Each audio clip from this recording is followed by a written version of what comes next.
दोस्तों आज की ये वीडियो आप सभी के लिए मोस्ट इंपॉर्टेंट है। देखिए एक स्टूडेंट जी ने क्वेश्चन किए हैं। अगर आपके पास भी कोई ऐसा क्वेश्चन है तो हमें कमेंट बॉक्स में जरूर बताइएगा, ठीक है।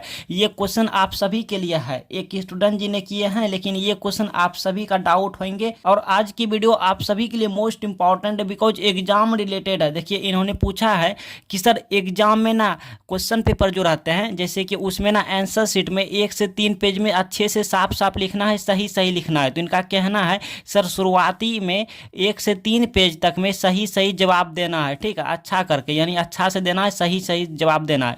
तो मान लीजिए जैसे हमको या जैसे हम पहले क्वेश्चन के आंसर देने जा रहे हैं, ठीक है, क्वेश्चन पेपर में पहले क्वेश्चन के आंसर देने जा रहे हैं तो हमें 1 का यानी पहला का नहीं आता, यानी ये पहले क्वेश्चन के आंसर देने जा रहे हैं, ठीक है, क्वेश्चन नंबर 1 के आंसर देने जा रहे हैं, लेकिन इनको क्वेश्चन नंबर 1 के आंसर कुछ भी नहीं आता, ठीक है, कुछ भी नहीं आता और ना ही दूसरा क्वेश्चन आता, मतलब ना ही 1 नंबर क्वेश्चन आता, ना ही 2 नंबर क्वेश्चन आता, इनको 3 नंबर क्वेश्चन आता है। तो हम सबसे पहले कॉपी में फर्स्ट पेज में यानी कॉपी के फर्स्ट पेज में उसी का आंसर देंगे जो अच्छे से आता है, या फिर सीरियल वाइज से लिखेंगे। क्या ऐसे में नंबर कट हो जाएगा? एग्जामिनर नंबर कट कर लेंगे? अगर नंबर कट कर लेंगे तो हमें कैसे लिखना चाहिए सर ये बताइए। फर्स्ट पेज में हमें सीरियल वाइज से लिखना चाहिए बना बना कर, या तो जो क्वेश्चन का आंसर नहीं आता है तो कैसे क्या करें, जो क्वेश्चन का आता है उसे लिखें या तो सीरियल वाइज से लिखें। देखिए बहुत बड़ा ये क्वेश्चन का सवाल है, ठीक है, एग्जामिनर यहीं पे नंबर कट करते हैं। तो आज की वीडियो आपके लिए समझ लेना मोस्ट इंपॉर्टेंट है। इनका कहना है कि अगर हम क्वेश्चन पेपर में 1 2 का मतलब 1 number question number 1 question number 2 ये दोनों का आंसर नहीं जानते हैं लेकिन 3 का आंसर जानते हैं, तो क्या हम 3 का ही लिखना शुरू कर दें या तो सीरियल वाइज से लिखें, क्वेश्चन नंबर 1 2 3 ऐसे करके जवाब दें, क्योंकि सीरियल वाइज से लिखना बहुत जरूरी है, तभी एग्जामिनर नंबर कट नहीं करते हैं, नहीं तो नंबर कट कर लेते हैं। तो ये बहुत बड़ा कन्फ्यूजन में है। आज इनका सारा डाउट क्लियर करेंगे और आपका भी सारा डाउट क्लियर करेंगे। तो चलिए वीडियो स्टार्ट करते हैं, देर ना करते हैं, ठीक है। देखिए सबसे पहले ना आपको हम यहाँ पे अच्छे से समझाएंगे भाई, अच्छे से बताएंगे, ठीक है। सबसे पहले हम यहाँ पे क्वेश्चन ले लिए हैं। मान लीजिए यहाँ पे बहुत से हमने क्वेश्चन लिए हैं, ठीक है, लाइक आपके पेपर में जितने भी क्वेश्चन हो, question number 1 question number 2 question number 3, इस तरह से हमने बहुत से क्वेश्चन ले लिए हैं, ठीक है। और यहाँ पे सपोज डेट एक पल के लिए मान लीजिए आपको कहा गया है कि 1 से लेकर 40 तक हमने 40 क्वेश्चन लिए हैं, 1 से लेकर 40 तक में किन्हीं 20 प्रश्न का ही उत्तर देना है, ठीक है। इस तरह प्रश्न पेपर में रहते हैं कि इतना से लेकर इतना तक में किन्हीं इतना का ही उत्तर देना है, मतलब इतना इतने प्रश्न का ही उत्तर देना है। तो इनका कहना था, विद्यार्थी जी का कहना था सर हम क्वेश्चन नंबर 1 नहीं जानते हैं, ठीक है, एक सेकंड, क्वेश्चन नंबर 1 नहीं जानते हैं, ठीक है, और क्वेश्चन नंबर 2 भी नहीं जानते हैं, लेकिन ये देने जा रहा था 1 नंबर क्वेश्चन का आंसर, लेकिन ये नहीं जानता है, और 2 का भी नहीं जानता है, 3 का जानता है, ठीक है, 3 का जानता है उत्तर, और मान लीजिए 4 का नहीं जानता है, ठीक है, और वहीं पे मान लीजिए 5 का जानता है, 6 का भी जानता है, लेकिन 7 का नहीं जानता है, 8 का जानता है, या फिर आप ही, चलिए आप ही, हम आप उनकी बात क्यों करें, आपका ही बात कर रहे हैं, ठीक है। हाँ 8 का नहीं जानता है, लेकिन 9 का जानता है, 10 का जानता है, या तो आप जानते हैं, और 11 का नहीं जानते मान लीजिए भाई, ठीक है, 11 का नहीं जानते हैं, 12 का जानते हैं आप, ठीक है। क्वेश्चन पेपर में बहुत से क्वेश्चन रहते हैं ना, तो इस तरह रहते हैं। देखिए सभी क्वेश्चन का तो आंसर कोई नहीं जानता है, चाहे आप कितना भी टैलेंट क्यों ना रहे हैं। तो आप जो है 13 का मान लीजिए नहीं जानते हैं, 14 का भी नहीं जानते हैं भाई, 15 का भी नहीं जानते हैं, लेकिन 16 का आंसर जानते हैं, 17 का जानते हैं, और 18 का नहीं जानते हैं, 19 का नहीं जानते हैं, लाइक 20 का भी नहीं जानते हैं मान लीजिए, ठीक है, और 21 का आप जानते हैं, 22 का भी जानते हैं, 23 का भी जानते हैं, लेकिन 24 नहीं जानते हैं, 25 नहीं जानते हैं, है ना, 26 जानते हैं तो 27 नहीं जानते हैं, 28 नहीं जानते हैं, 29 जानते हैं तो 30 नहीं जानते हैं, ये हाँ होते हैं ऐसा। तो बहुत से प्रश्न रहता है, चलिए और भी बात करेंगे। तो अब हम किसका किसका पहले जवाब दें, जो आता है पहले उसका जवाब दें। अगर पहले उसका हम जवाब देंगे तो सीरियल वाइज से नहीं हो रहा है, मतलब एक यहाँ हो रहा है तो एक यहाँ हो रहा है, तो एग्जामिनर ऐसे में गुस्सा आ जाएगा, क्योंकि कभी इसका हम जवाब दे रहे हैं तो कभी इसका देंगे तो कभी इसका देंगे, है ना। तो एग्जामिनर ऐसे में गुस्सा आ जाएंगे और नंबर कट कर लेंगे, तो एग्जामिनर कॉपी चेक करने में ऐसा सुविधा नहीं हम दे रहे हैं। तो इनका कहना था सर हम क्या करें, जो जो क्वेश्चन का आंसर जानते हैं पहले उसका लिखें, अगर उसका लिखेंगे तो सीरियल वाइज से नहीं हो रहे हैं, और एग्जामिनर देखेंगे सीरियल वाइज से बच्चे नहीं लिखा है है तो नंबर कट कर लेंगे। बहुत बड़ी ये दुविधा में फंसा हुआ है। और इनका यही कहना, अगर हम सीरियल वाइज से लिखेंगे तो लिखेंगे कैसे, इसका हम आंसर नहीं जानते हैं, इसका नहीं जानते हैं, इसका जानते हैं तो इसका नहीं जानते हैं, तो कैसे क्या करें सर। हाँ, बहुत बड़ा ये डाउट है। तो आज हम इन सभी डाउट को क्लियर करने वाले हैं। ये वीडियो आप सभी के लिए मोस्ट इंपॉर्टेंट है, उन सभी बच्चे और बच्ची जी के लिए मोस्ट इंपॉर्टेंट है जो कि एग्जाम देने जा रहे हैं। अब अगर आप बीए बीएससी बीकॉम के एग्जाम देंगे तो 2023 में ही एग्जाम होंगे, लेकिन बोर्ड एग्जाम देंगे तो लाइक 2024 में बोर्ड एग्जाम होंगे। तो आप सभी के लिए मोस्ट इंपॉर्टेंट 2024 में बोर्ड देने वाले स्टूडेंट अभी से वीडियो देख के समझ लेंगे, सीख लेंगे। ठीक है, सभी के लिए है ये वीडियो, अपने दोस्तों तक पहुंचा दीजिएगा। चलिए यहाँ पे देखिए, सीखिए, आपको हम सिखाने आए हैं। तो ये सब जानने से पहले ना, ये सब का देखने से पहले वो जानने होंगे आपको कि एग्जामिनर आपके 1 से 3 पेज में क्या क्या देखता है। एग्जामिनर भाई आपके 1 से 3 पेज में क्या क्या देखता है, किन बातों का वो ख्याल रखता है, तब आपको ना इसको समझ आएंगे, तब उसी को आपको फॉलो करना है। तो चलिए, एग्जामिनर से मैंने बात की कि आखिर आप क्या क्या 1 से 3 पेज में देखते हैं, क्योंकि 1 से 3 पेज आपके लिए मोस्ट इंपॉर्टेंट है, एग्जामिनर के लिए मोस्ट इंपॉर्टेंट होते हैं। 1 से 3 पेज ही एग्जामिनर देख के वो पता लगा लेते हैं बच्चे में कितना टैलेंट है, बच्चे दम है बच्चे में कि नहीं, बच्चे पढ़ा लिखा है कि नहीं, बच्चा तेज है कि हाँ कमज़ोर है। वो 1 से 3 पेज ही देख कर आपको पता लगा लेते हैं। जिससे कोई चावल बनता है तो भात, तो एगो भात एगो चावल उसको देखता है दाब के, ये सीझा कि नहीं, अगर हाँ तो सब बन गया। उसी तरह वो 1 से 3 पेज में ही चेक करते हैं अच्छे से। अगर उसमें आपका सही रहा, सब चीज़ पॉजिटिव रहा, तो वो सभी पेज में बाकी नंबर देते जाएंगे। वो अंदाज़ा लगा लेते हैं हाँ बच्चे में दम है, सही सही लिखा है। ठीक है, तो 1 से 3 पेज में एग्जामिनर 1 से 3 पेज में क्या क्या देखते हैं, सबसे पहले इसको जानने होंगे आपको। तो एग्जामिनर क्या देखते हैं भाई, देखते हैं कि बच्ची ने लिखी क्या है कॉपी में। हाँ, बच्ची ने बच्चे ने क्या क्या लिखा है कॉपी में, बच्चे ने लिखा क्या है कॉपी में, ये देखते हैं। और आगे देखते हैं बच्चे ने कितना लिखा है, लिखा तो है लेकिन कितना लिखा है। आगे देखते हैं बच्चे ने सही लिखा है या गलत लिखा है। 1 से 3 पेज में यही देखते हैं। फिर आगे देखते हैं बच्चे ने कट क्रॉस किए हैं या नहीं किए हैं। अगर किए हैं तो नंबर कट, मतलब कट हो जाएंगे। उनका एक कॉपी जो है वो नेगेटिव नज़र से एग्जामिनर कॉपी चेक करेंगे, क्योंकि समझ जाएंगे ना बच्चे ने कट क्रॉस बहुत किए हैं, इसका मतलब इस बच्चे में दम नहीं है उतना, इसको आता जाता कुछ नहीं है, जैसे तैसे ये लिख के टाइम पास किया है। समझ रहे हैं ना। तो इसीलिए ये सब एग्जामिनर देखते हैं कि बच्चे ने लिखा क्या है, बच्चे ने कितना लिखा है, और बच्चे ने सही सही लिखा है या गलत लिखा है, बच्चे ने कट क्रॉस किए हैं या नहीं किए हैं, बच्चे की राइटिंग कैसा है, ये भी एग्जामिनर देखता है। हाँ, उसी से पता लगा लेता है। अच्छा, बच्चे की आंसर देने का तरीका कैसा है। जी हाँ, तरीका कैसा है आंसर देने की। देखिए, कॉपियाँ सभी लिखते हैं, आंसर सभी देते हैं बच्चे, लाखों बच्चे होते हैं एग्जाम देने जाते हैं। ठीक है, तो सभी बच्चे कॉपी देखते लिखते हैं, वहाँ पे एग्जाम दे के आते हैं। लेकिन उन्हीं में से, सभी में से बच्चे की सबकी ना तरीका अलग अलग होते हैं। तो जिनका तरीका एग्जामिनर को पसंद आता है, जो सही तरीके से कॉपी लिखते हैं, आंसर लिखते हैं, तो समझ रहे हैं वहाँ पे पॉजिटिव इंप्रेशन चले जाते हैं, एग्जामिनर के सामने पॉजिटिव इंप्रेशन जाते हैं। ठीक है, तो मैंने पता लगाया कि एग्जामिनर 1 से 3 पेज में क्या क्या देखते हैं। अब ये सभी आपको हम बताएंगे कैसे क्या करना है। ठीक है, बस वीडियो पे रुक जाइए, आपका 400 प्लस नंबर आके रहेंगे। ठीक है, 95% आएंगे ही आएंगे। इससे पहले ना आपको ये भी बताना ज़रूरी है कि एग्जामिनर आपकी कॉपी में भाई गुणवत्ता को देखते हैं। देखिए, एग्जामिनर तो आपको वहाँ पहचानेंगे नहीं, क्योंकि आप तो एग्ज़ाम देके आ जाएंगे। अगर आप शरीफ इंसान रहेंगे, अच्छा इंसान रहेंगे, तो एग्जामिनर को कैसे बताएंगे कि मैं अच्छा इंसान हूँ, मेरे साथ नाइंसाफ़ी नहीं कीजिए, कैसे बताएंगे, नहीं बता पाएंगे, क्योंकि आप ना तो एग्जामिनर को जानते हैं, एग्जामिनर ना तो आपको जानते हैं। तो एग्जामिनर आपको कैसे जानेंगे, तो आपकी कॉपी से ही जानेंगे ना कि हाँ ये नाम का बच्चा, इस रोल नंबर का बच्चा अच्छा है पढ़ने में, तेज है पढ़ने में, इसको नंबर दे के अच्छे नंबर से पास किया जाए, है ना। तो इसीलिए आपकी कॉपी वहाँ पे जो है ना, आपका मतलब गुणवत्ता वहाँ पे प्रकट करते हैं कि हाँ आप कैसा व्यक्ति हैं, आप कॉपी कैसे लिखते हैं। अगर आपकी कॉपी में क्वालिटी दिखाएंगे एग्जामिनर को, आपकी कॉपी में क्वालिटी दिखना मतलब आप में क्वालिटी दिखना के बराबर है। जी हाँ, एग्जामिनर आपकी कॉपी में गुणवत्ता देखते हैं, गुणवत्ता वहाँ पे डिपेंड होता है एग्जामिनर की नज़र में। अगर आपकी कॉपी में क्वालिटी है, आप अच्छे से कॉपी लिखे हैं, तो आप अच्छे लड़के हैं, आप अच्छे विद्यार्थी विद्यार्थी हैं एग्जामिनर के नज़र में, ठीक है। चलिए ज़्यादा बातें नहीं करते, अब आपको समझ आएंगे। अब से वीडियो स्टार्ट हुए, अभी से वीडियो स्टार्ट हो गया। चलिए अब इसको हटाइए। अब मान लीजिए आपके सामने ये कॉपी है। देखिए आंसर शीट में बहुत से पेज रहते हैं, 30-32 पेज रहते हैं, लेकिन हम यहाँ पे 15 पेज लिए हैं। सपोज डेट आपको समझाने के लिए, आपको सिखाने के लिए। तो ये रहा फर्स्ट पेज, ये रहा सेकंड पेज, ये रहा थर्ड पेज।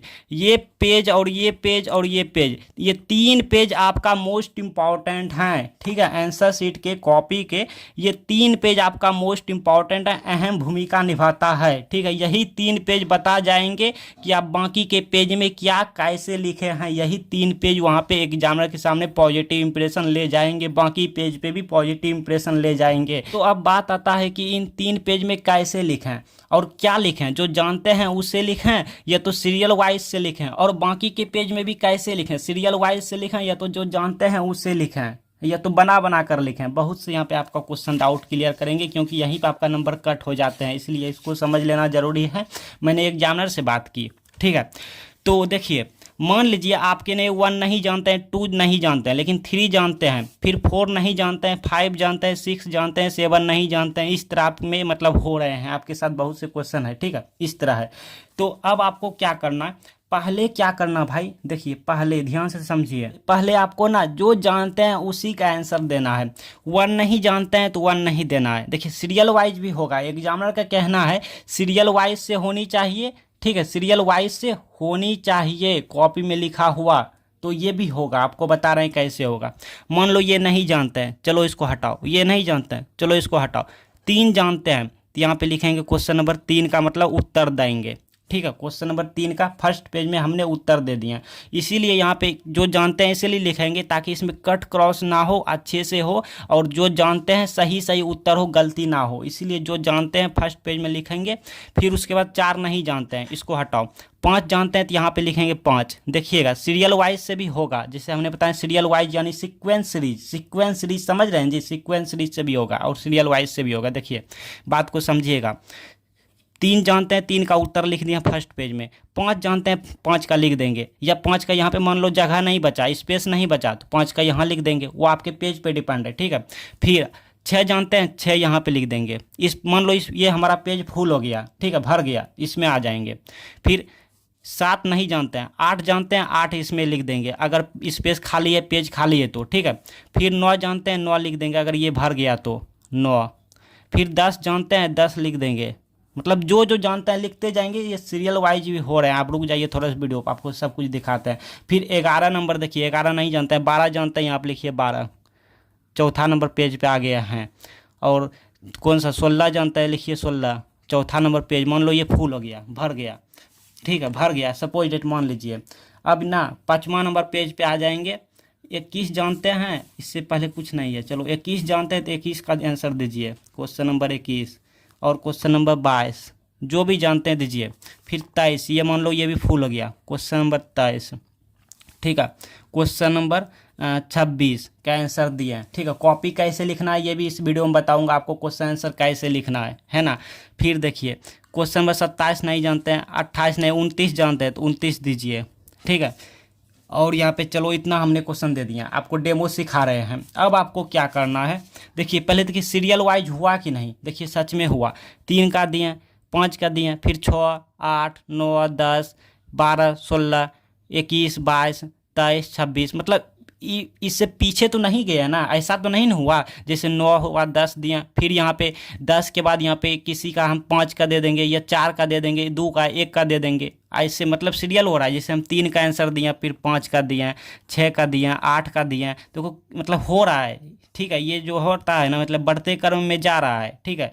और यहाँ पे कितना दिया, फिर 9 दिया, 10 दिया, 12 दिया, मतलब कहीं तो ऐसा नहीं है कि 3 दिया, 5 दिया, फिर 6 दिया, 6 के बाद 7 नहीं जानते हैं तो फिर 8 जानते हैं, 8 दिया। और इतना देने के बाद ना फिर से हम यहाँ पे 1 दे दें, 1 2 का आंसर दे दें, ऐसा नहीं हो रहा है, ठीक है। मतलब सीरियल वाइज से हो रहा है, इस तरह बढ़ते क्रम में जा रहा है। एक एग्जामिनर को जो है ना वहाँ पे क्वेश्चन पेपर एक पेज पलटा, फिर पलटेगा, फिर पलटेगा, तो उसको ऐसे फिर पीछे नहीं लौटना होगा, क्योंकि सभी क्वेश्चन हम आगे का ही दे रहे हैं जवाब, ठीक है, आगे का ही दे रहे हैं, तो वहाँ पे पॉजिटिव इंप्रेशन जाएंगे, ठीक है, एग्जामिनर के नज़र में।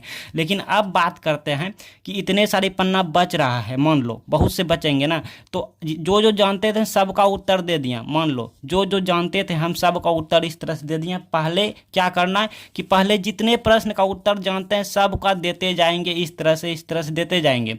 अब क्या करेंगे भाई, अब जो नहीं जानते हैं, जो क्वेश्चन छूट रहे हैं, कब छूट रहे हैं, कब, जबकि आपको यहाँ पे 40 में से मतलब 1 से लेकर 40 तक में 20 क्वेश्चन का उत्तर देने कहा गया है। 20 को में से मान लो कितना प्रश्न छूट रहा है, 1 का दिया, 2 का दिया, 3, 4, 5, 6, 7, 8, 9, 10, 11, 12, 13 प्रश्न का उत्तर दे चुके हैं। अभी 7 प्रश्न छूट रहे हैं, 7 प्रश्न छूट रहे हैं, क्योंकि 20 को का उत्तर देना है ना। 7 प्रश्न छूट रहे हैं भैया, तो ये जो 7 प्रश्न छूट रहे हैं, तो इसको क्या करना है, इन्हीं में से ना, इन्हीं में से जो जो आप नहीं जानते हैं उसको आप देखिए हम किस प्रश्न का जवाब दे सकते हैं, किस प्रश्न का जवाब दे सकते हैं, किस प्रश्न का उत्तर दे सकते हैं, बना बना कर, चाहे गलती सलते ही या तो उसी से रिलेटेड किस प्रश्न का उत्तर दे सकते हैं। फिर आपको ना उस यहाँ भी सीरियल वाइज से करना है। मान लो जैसे 30 का हम उत्तर दे सकते हैं, ठीक है, तो ऐसा नहीं यहाँ पे 30 का लिख देंगे, नहीं, इससे पहले हम कितने प्रश्न का उत्तर जानते हैं। अगर मान लो इसका हमको लगता है ना इसका बना बना के दे पाएंगे, तो यहाँ पे लिख देंगे प्रश्न संख्या 1, पहले इसी का देंगे, ठीक है। फिर इसमें भी सीरियल वाइज से देना है। अब 2 नहीं जानते हैं, कुछ भी नहीं जानते, चलो छोड़ो, बहुत से ऑप्शन है। 4 जानते हैं, 4 नहीं जानते, चलो छोड़ो। 7 जानते हैं, मतलब बना बना कर, गलती सलती जैसे तैसे, ठीक है, बना बना कर लिख सकते हैं, तो यहाँ पे लिख दो क्वेश्चन नंबर 7। तो इसमें भी देखो सीरियल नंबर जाएगा, 1 गया, फिर बढ़ते क्रम में जा रहा है, क्वेश्चन के आगे जा रहा है, ये जाएगा, ये जाएगा, ये जाएगा। तो इस तरह से आप बचे छूटे क्वेश्चन का जवाब यहाँ पे लिखते जाएंगे गलती सलती, क्योंकि आपको 20 क्वेश्चन यहाँ पे पूरा ना है ना, 20 क्वेश्चन पूरा ना है, ठीक है, 20 क्वेश्चन पुराएंगे। हाँ, नहीं अगर पुराएंगे तो अपना ही लॉस लगेगा, अपना ही घाटा लगेगा। तो इस तरह से आप छोटे क्वेश्चन में इसका जवाब देंगे। और हाँ, बाय चांस अगर आपको लगता है कि कोई प्रश्न का आंसर लॉन्ग होंगे, इसमें ज़्यादा टाइम लगेंगे, जैसे मान लीजिए सपोज है, जैसे मान लीजिए इसी 12 नंबर क्वेश्चन नंबर 12, अगर आपको लगता है कि क्वेश्चन नंबर 12 का हम आंसर देंगे तो इसमें ज़्यादा टाइम लगेंगे, इसका आंसर बहुत लॉन्ग होंगे, लंबा जाएंगे, कई पेज ले लेंगे, अगर आपको लगता है कि इसमें ज़्यादा टाइम लगेंगे, तो इसके कारण आप बाकी क्वेश्चन में भी ना मतलब कि नहीं लिख पाएंगे। तो आपको लगता है कि इसमें ज़्यादा टाइम लगेंगे, इसमें मतलब ज़्यादा पेज लगेंगे, तो इस सिचुएशन में आपको क्या करना, इसके जगह अपना पेज खाली छोड़ देना है, इसके जगह पे पेज खाली छोड़ देना है। इसका आंसर आप बाद में देंगे, क्योंकि इसमें ज़्यादा टाइम लगेंगे, इसका आंसर लंबा होंगे, ठीक है, इसमें ज़्यादा टाइम लगेंगे। इसके जगह पेज आपको खाली छोड़ देना है और आगे लिखते जाना है, आगे की क्वेश्चन की आंसर लिखते जाना है, ठीक है। और बाद में अगर टाइम बचेंगे तो इसका आंसर देंगे, और बाय चांस टाइम नहीं बचा, पेज खाली छूट गया इसके जगह पे, तो कोई भी दिक्कत नहीं है, नो टेंशन भाई, कोई दिक्कत नहीं है, ठीक है, कोई भी दिक्कत नहीं है। लेकिन हाँ, आपको ना 1 से 3 पेज में पेज खाली नहीं छोड़ना है, अच्छे से लिखना है। अब बाकी इधर खाली पेज छूट भी जाए, कोई प्रश्न की जगह पे पेज अगर खाली भी छूट जाए तो कोई दिक्कत नहीं है। तो मैंने क्या बताया कि जो जो क्वेश्चन का आंसर आप जानते हैं उसे सीरियल वाइज से लिखेंगे, उसके बाद बचे छूटे क्वेश्चन का आंसर आप बना बना कर लिखेंगे, ठीक है। ये सब हम जानते थे, तो इसका हम यहाँ पे उत्तर लिख दिया। अब जो बचे छूटे हैं क्वेश्चन, उसका आंसर बना बना के लिखेंगे, 1 का लिखें, फिर 7 का लिखें, आपको जो लगता है कि जिसका हम आंसर दे पाएंगे, ठीक है। अगर 14 नहीं दे पाएंगे, 13 नहीं दे पाएंगे, 15 को लगता है कि हाँ गलती सलती ही सही लेकिन दे पाएंगे, तो यहाँ पे लिख देंगे 7 के बाद क्वेश्चन नंबर 15 का आंसर। अब कॉपी कैसे लिखेंगे ये आप जानते होंगे। देखिए, इससे पहले एक मोस्ट इंपॉर्टेंट अब आते हैं, आपको हम बताना चाहेंगे जो कि बताए नहीं हैं। देखिए, नोट इंपॉर्टेंट, यहाँ पे इंपॉर्टेंट नोटिस हम लिख दिए आपके लिए, आप पढ़िए इसको। नोट इंपॉर्टेंट नोटिस, आप चाहे कितना भी टैलेंट क्यों ना है भैया, कितना भी टैलेंट क्यों ना है, चाहे आप सिलेबस कंप्लीट कर लिए हैं, सभी question bank, question model paper, ये सब सभी तैयारी कर लिए हैं कि एकदम आपको मतलब खुद को तेज मानते हैं कि हाँ हम 450 नंबर से भी ज़्यादा लाएंगे, आप खुद को तेज मानते हैं, तो आप कितना भी टैलेंट क्यों ना है, ध्यान से पढ़िए इसको। लेकिन आपको एग्जाम में कॉपी लिखने नहीं आता है, जी हाँ, कॉपी सही तरीके से नहीं लिखने आता है, तो आप फेल हो जाओगे, बात मान लो मेरे, आप आप फेल हो जाओगे। आप 450 तो दूर की बात, आप फेल हो जाओगे। और नहीं तो अगर फेल नहीं हुए तो आप बहुत ही कम नंबर आएंगे, आपका बहुत ही कम नंबर आएंगे, बहुत ही कम नंबर आएंगे। और फिर आप क्या कराओगे, स्कूटनी करवाओगे, है ना, स्कूटनी करवाओगे भैया। लेकिन मैं सच बता दूं कि स्कूटनी कराने से कुछ नहीं होता है, कुछ नहीं होने वाला भाई, कुछ नहीं होने वाला। आप रोते दिन आपका चले जाएंगे, समझ रहे हैं, आप रोते रहेंगे, माथा पे हाथ धरते रहेंगे, समझ रहे हैं, और सबसे कहते रहेंगे कि मेरा कॉपी एग्जामिनर सही से चेक नहीं किया, सही से चेक नहीं किया। मतलब अपना दोष नहीं लेंगे, एग्जामिनर को दोष देंगे